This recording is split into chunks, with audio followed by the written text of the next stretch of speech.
Hello friend, जैसे कि हमने अभी कहा था कि आपके लिए सेकंड पार्ट लेके आएंगे जिसमें हम पेपर के जो लिखे थे उसको हमको हल कराना था। आपको जो फिजिक्स और केमिस्ट्री में थे हमने ऑब्जेक्टिव क्वेश्चन को सॉल्व करा दिया है। आप जाकर हमारे देख सकते हैं वीडियो, हाँ मिल जाएगा। ये जो पेपर कोड है बता दें कि ये साइंस का पेपर है, विज्ञान का पेपर है जिसका कोड है 824 EK। कौन सा है? EK। ये हमारा कोड नंबर है, ठीक, जिस पेपर हम सॉल्व करा रहे हैं EK है, ठीक। और ये पेपर का है जो 2023 का है, यानी कि जो आज हुआ 27 फरवरी को, ठीक है। हम इसी के बारे में आपको हम यहाँ पे सॉल्व कराने वाले हैं न्यूमेरिकली। जो हम बता दें कि ये जो पार्ट बी इसका है, क्या है? पार्ट बी, यानी कि पार्ट बी हमारा है। इसका पहला क्वेश्चन यानी कि जो क्या कह रहा है, आपको देखिए स्क्रीन दिख रहे होंगे या ना दिख रहे होंगे, आप पेपर को ले लीजिए, आप वहां दिखेगा। कह रहा है कि एक मोटर बाइक पर पीछे से आ रहे किसी अन्य वाहन को देखने के लिए 2 मीटर वक्रता त्रिज्या का एक उत्तल दर्पण लगा है, ठीक। जैसे कि आप देख रहे हैं बाइक में चल रहे हो तो देखिए मिरर में होता है ना, बैक साइड में उत्तर कौन सा होता है? उत्तल दर्पण होता है, ठीक। उत्तर दर्पण होता है, उसमें देखने पर लगता है कि 2 मीटर की दूरी पर है त्रिज्या, ठीक। इसे हमें क्या पहले दिया गया है, हम उसे लिख जाएंगे आपके लिए। हम पहले हमारा क्या है, गिवन दिया गया है, गिवन डेट जो हमारा क्या दिया गया है, वक्रता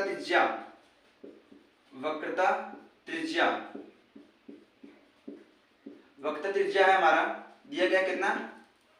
2 मीटर दिया है, 2 मीटर दिए गए हैं, क्लियर। अब देखिए बाइक के पीछे से आ रहे एक वाहन जिसकी दूरी मोटर बाइक से किसी समय 4 मीटर दूरी पर, यानी कि दूरी बोल रहा है, क्या बोल रहा है? दूरी।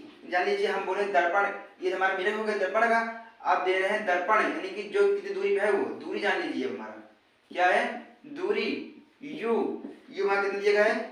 4 मीटर, क्लियर। तो गणना करके बताइए कि उसका प्रतिबिंब दर्पण से कितनी दूरी पर और कहां दिखेगा। किरण आरेख बनाकर समझाइए, हमें किरण आरेख द्वारा से समझाना भी पड़ेगा। चलिए आपको हम कुछ दे रहे हैं, जैसे कि हमारा है कि यह हमें नहीं पता इसमें का, ठीक, फोकस दूरी, और भी हमें ज्ञात करना है इसे, क्लियर। अब देखिए हमारा कौन दर्पण है? उत्तल दर्पण है। उत्तल दर्पण में आपको पता होना चाहिए कि उत्तल दर्पण की जो दूरी होती है वो कभी माइनस होती है, क्या होती है? माइनस होती है। हम आपकी इमेज बना रहे हैं, देखिए ये हमारा क्या है? उत्तल दर्पण की जो इमेज होती है क्या होती है कि जो नीचे तरफ होती है वो पॉलिश की होती है, जो अंदर क्या होता है? पॉलिश की होती है, क्लियर, पॉलिश की होती है।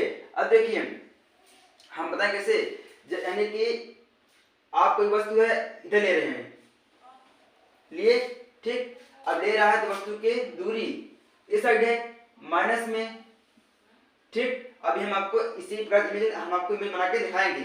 चलिए अब देखिए हमें आर देना, हम आर की मदद से निकाल सकते हैं, इससे हमें पता है फोकस दूरी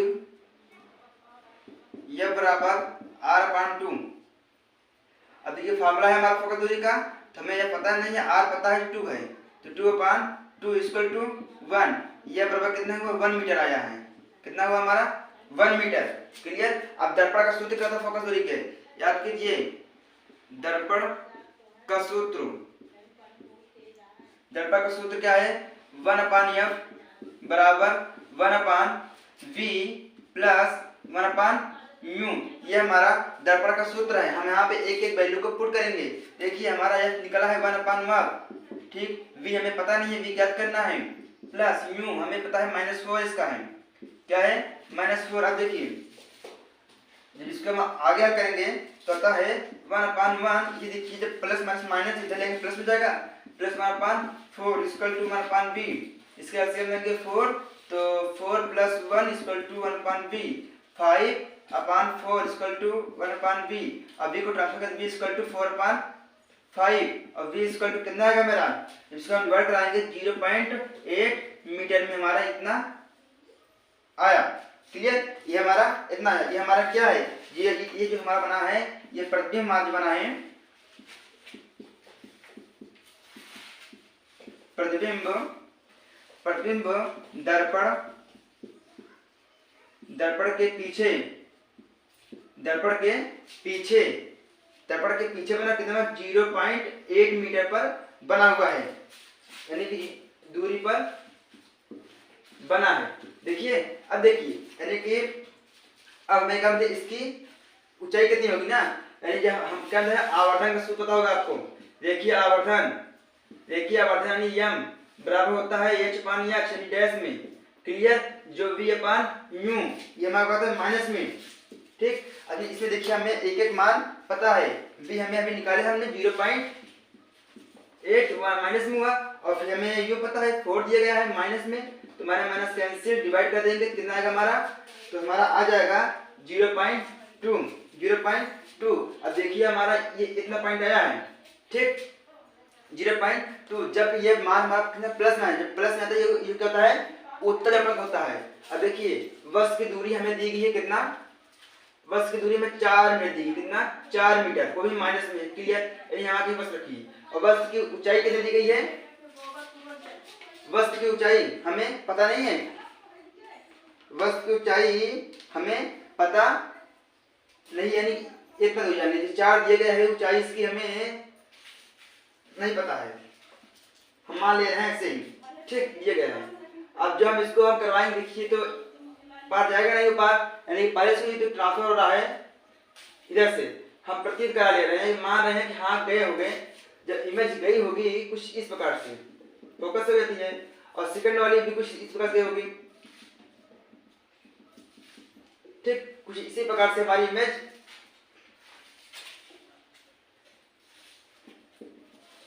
इसी प्रकार से बनी होगी। तो जो हमारी इमेज बन रही थी जिसकी ऊंचाई वो बनी होगी 0.2 मीटर की बनी होगी, 0.2 मीटर की वहां पे हमारी बनी होगी। अब क्या बना है, देखिए जो वस्तु से अत्यंत छोटा बना है, क्या बना है हमारा, आभासी बना है, आभासी, ठीक, सीधा बना है, सीधा, और वस्तु से छोटा बना है, छोटा बना है। अब देखिए हम थोड़ा सा इमेज आपको थोड़ा सा क्लियर कर दे रहे हैं, हमारा इमेज किस प्रकार से, देखिए ध्यान से, आप ध्यान से देखेंगे इमेज को,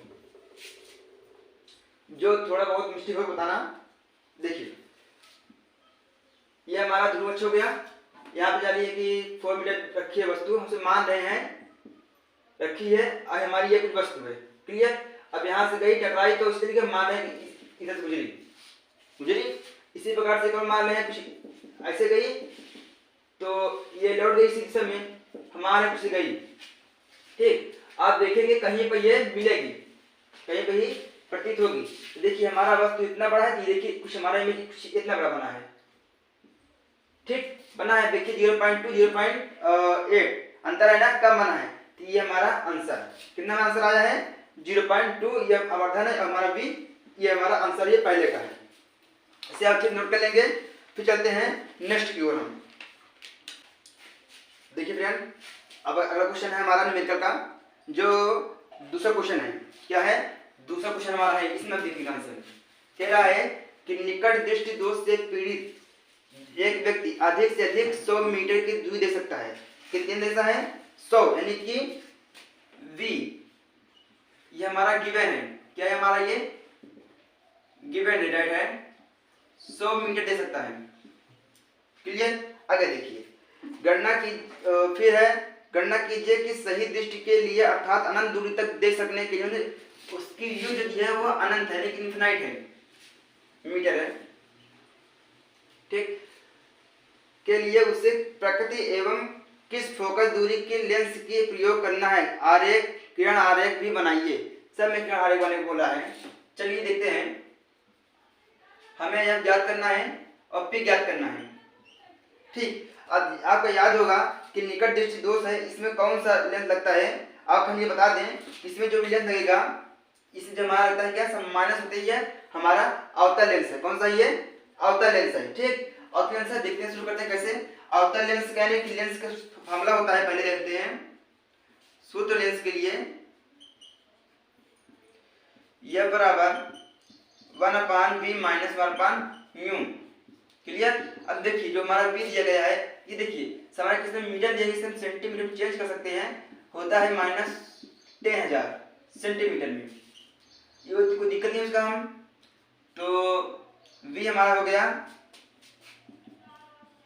10,000 माइनस इन्फिनाइट, तो करेंगे कि वैल्यू इतना ही आएगा। तो ये हमारा सब f है, तो f बराबर हमारे माइनस 10,000 सेंटीमीटर में, तो f बराबर हमारे माइनस 100 सेंटीमीटर में। क्लियर। अब हमारा क्या लेंस की क्षमता का सूत्र, लेंस की क्षमता P बराबर होता है 1/f मीटर में, वो भी होता है। तो P हमें पता नहीं है, f पता है माइनस 1/100 हो गया। ठीक, इतना को मीटर में ही हमारा। क्लियर। अब जो जब डिवाइड करा देंगे तो माइनस में 0.001 आंसर 1। हमारा P जो है ये डायोप्टर में करते हैं। ठीक, डायोप्टर से करते हैं प्रदर्शित। ये हमारे ये आंसर हो गए। क्लियर। अब देखिए जो अब क्या पूछा इसमें, लेंस। अब इसे देखिए हमारा जो को कौन लगा है इसमें, हमारा अवतल लेंस लगा है, अवतल लेंस, अवतल लेंस लगा। ठीक, अब अवतल लेंस, चलिए अब अवतल लेंस का हमारा जो बनता है कुछ इस प्रकार होता है, बीच में पतला, साइड साइड मोटा होता है। क्लियर। ये हमारा मिरर इमेज ध्रुव। क्लियर। अब देखिए हम मान रहे हैं कि इसमें हमारा f1 f2 के रूप में होता है। हम ऐसे समझ जा रहे हैं कि क्या आरेख बोला है ना, यहाँ f, ये हमारा f हो गया। क्लियर। ये हमारा जान लीजिए कि f, इसे f2 बोलते हैं, f1 है ये हमारा। ठीक। अब देखिए जो हमारा u है, क्या है u इनफाइनाइट, यहाँ से अनंत से आ रहा है, कहीं अनंत से। ठीक, मानते कुछ इतना बड़ा है। क्लियर। फिर क्या है 20, बाद बनेगा ही, बना रहे हैं कुछ हम ऐसे, फोकस हो जाता है। फिर सेकंड वाले ले रहे हैं इसी प्रकार से, ठीक हो जाता है। कुछ यहाँ बनेगा इमेज, बना इमेज। अब देख रहे हैं अवतल तो उल्टा बना इमेज, क्या बना है, उल्टा बना है। और ये हमारा आज जो इनफाइनाइट यहाँ कितने बना है, ये 100 मीटर बना है। कितने, 100 मीटर बना हुआ है। आप देखिए हमारा इस पास इमेज बन गया। अब अगला क्वेश्चन है ओम के नियम के व्याख्या आपने किया ही होगा, ये सब रटे ही होंगे। एक विद्युत मीटर का नहीं, अब फिजिक्स में कोई न्यूमेरिकल नहीं है। आप चलते हैं केमिस्ट्री की ओर। देखिए फ्रेंड अगला क्वेश्चन है हमारा केमिस्ट्री का, जो उपभाग 2 सबसेक्शन 2 है। इससे पहला कह रहा है निम्नलिखित यौगिकों की संरचनाएं चित्रित कीजिए। पहला बोल रहा है, पहला वाला कि प्रोपेनॉल, प्रोपेनॉल है सॉरी, यानी कि प्रोपेनॉल, इसका पूरा संरचना नाम है प्रोपेनॉल, यानी प्रोपेन, प्रोपेन में कितने 3 होता है कार्बन, कितने होते हैं 3। क्लियर। अब नल, नल में क्या बनते हैं CHO होता है, CHO। अब देखिए हम सब में पहले हाइड्रोजन गैस यानी हाइड्रोजन सब में लगा रहे हैं, लग गए 1 2 3 4 5 हुआ। अब देखिए फिर इसके बाद हम कहने वाले हैं यहां लगे, फिर CHO होता है ना, इस प्रकार से कर देंगे। या आप ऐसे नहीं कर रहे हैं तो इसे आप इसको इस प्रकार भी कर सकते हैं, कोई दिक्कत नहीं है। अब मान लीजिए 1 2 3 4 5 6 7 8, यानी कि हमारे C3H8O, ये हमारे क्या हो गए प्रोपेनॉल के फार्मूला और संरचना सूत्र। ठीक, आप किसी प्रकार से पढ़ा सकते हैं, या आप अभिप्राय से आप इस प्रकार से भी कर सकते हैं, आपको कोई गलत नहीं काटेगा। ये हमारा प्रोपेनॉल का है, इस प्रकार से दूसरा देख लेंगे हम। आप अगला हमारा है बी वाला 2 मेथिल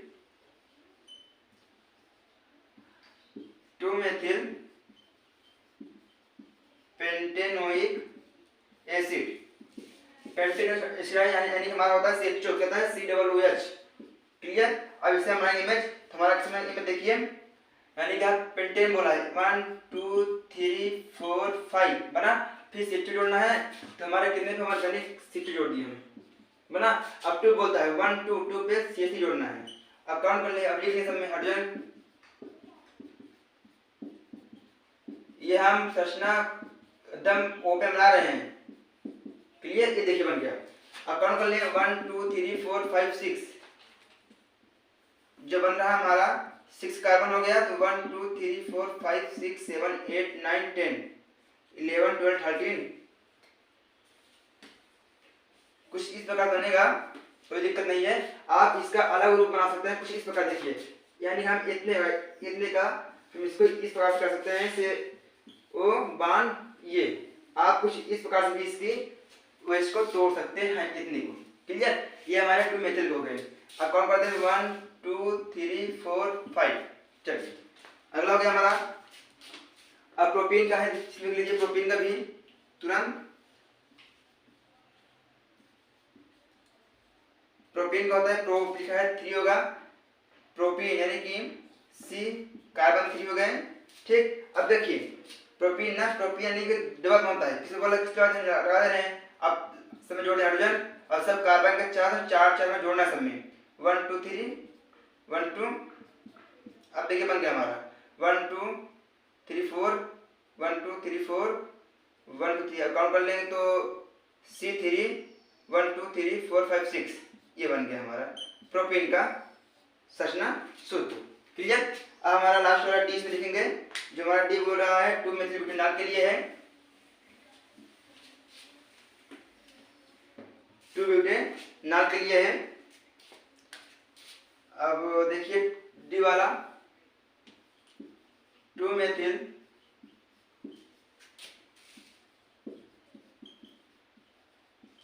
ब्यूटेनॉल, इसका बनाएंगे ब्यूटेनॉल, ब्यूट है तो 4 कार्बन लगा देंगे इसमें हम, और क्या बोला है नॉल है 2 नॉल, यानी हमें 2 पे क्या जोड़ना है और जोड़ना है ना, तो जो काउंट कर ले रहे हैं 1 2 2 पे हमें ओ जोड़ना है। क्लियर, और 2 पे हमें मेल जोड़ना है, 2 पे हमें मेल जोड़ना 1 2 3 4, और सब में हम जोड़ देंगे क्या कार्बन हाइड्रोजन, तो 1 2 यहाँ 2 हो गए, अब 1 2 3 4 यहाँ 3 बन गए हमारे सी, ये हमारे रूप हो गए। क्लियर, ये हमारे बन गए। अब देखते हैं अगला क्वेश्चन नंबर 6, जो कह रहा है हमारा कह रहा है कि सोडियम मैग्नीशियम तथा एल्युमिनियम के तत्व हैं, क्या है तत्व हैं। अब जानते हैं कि हम सोडियम मैग्नीशियम एल्युमिनियम, ठीक तत्व हैं, ये तत्व कौन से हैं, ये सभी धातु हैं, कौन से हैं धातु तत्व हैं, धातु भी हैं। क्लियर, आगे देखते हैं, जिनमें संयुक्ता इलेक्ट्रॉन की संख्या क्रमशः क्रम से है, इनकी 1 है, इनकी 2 है और इनकी 3 है, और इनमें कह रहा है पहला क्वेश्चन पूछ रहा है किसकी परमाणु त्रिज्या अधिकतम होगी, परमाणु त्रिज्या पूछ रहा है, परमाणु त्रिज्या अधिकतम होगी। ठीक, और दूसरा कह रहा है कि कम यानी सबसे कम अभिक्रियाशील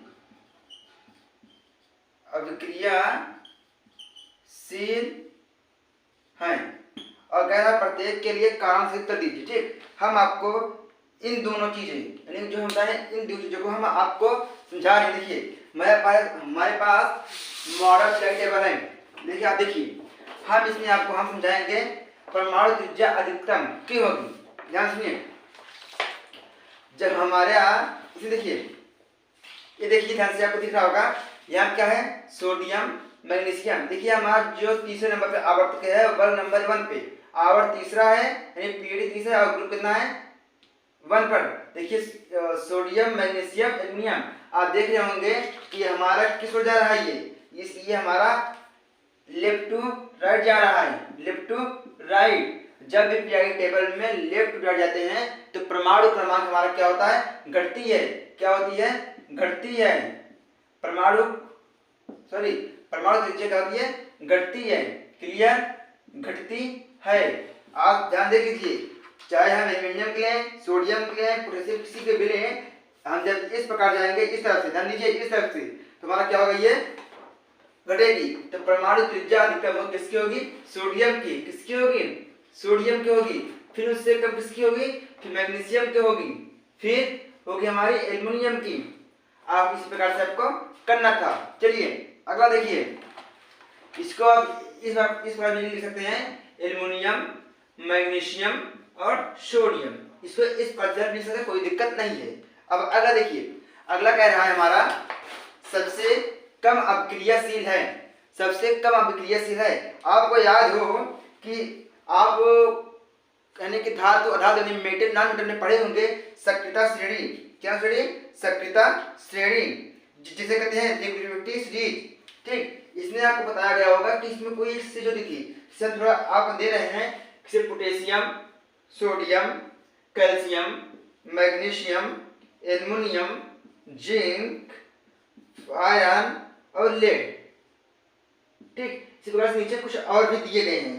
देखिए इन सभी को हाइड्रोजन यानी कि हाइड्रोजन के आधार पर बताया गया है कौन कम क्रियाशील है, कौन अधिक क्रियाशील है। हम देखिए, हम इनको जब हम नीचे आते हैं, कहते हैं नीचे, जितने ही नीचे आएंगे उनकी क्रियाशीलता क्या होती है? घटती है। क्या होती है? घटती है। इनकी क्रियाशीलता क्या होगी? क्रियाशीलता घटती है। ठीक, क्या होगी? घटती। जब हम ऊपर से नीचे आएंगे, टॉप टू बॉटम करेंगे, ऊपर जाते हैं तो इनकी क्रियाशीलता घटती है। तो इसकी देखिए हमें क्या पूछा है? सबसे कम अभिक्रियाशील इसमें हो रही है।